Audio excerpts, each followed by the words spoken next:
Well, here I am at the corner of the park looking at the lights and the Christmas decorations in the park. Of course, some vehicles are going by, but I just wanted to wish you all a very blessed evening, a blessed Merry Christmas.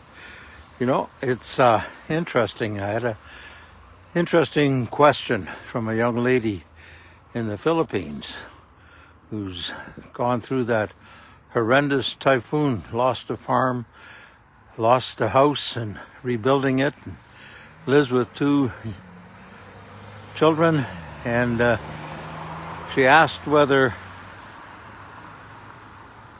Christmas, how important is Christmas?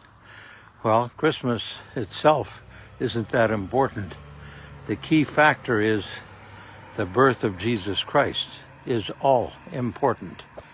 And I remembered, hopefully that came through, I remembered the first two Christmases that my wife was gone, and I didn't feel like putting up a tree, I didn't feel like decorating, I didn't feel like doing anything that had to do with the celebration of the birth of Jesus.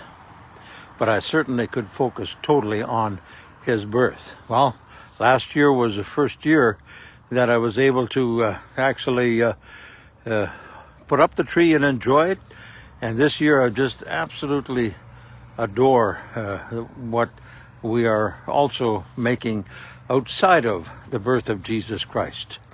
And so anyway, it's interesting, you know, and going back to Thanksgiving this past year, when for some reason or other, the grief that I usually experienced at a special day wasn't so heavy. And so I shared that with Pastor Victor Engbrecht at the Bethel Mennonite Church. And he said, you know what, Harry? It is such a relief when the burden of grief is lifted.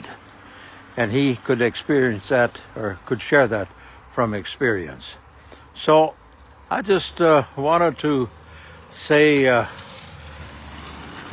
good evening. I'm hoping that your focus is on the birth of Jesus Christ. And if all those other things aren't the way we're used to, that doesn't take away, unless we allow it to take away from that, from the birth of Jesus Christ. So you have yourself a great evening and a blessed time with whomever you are with.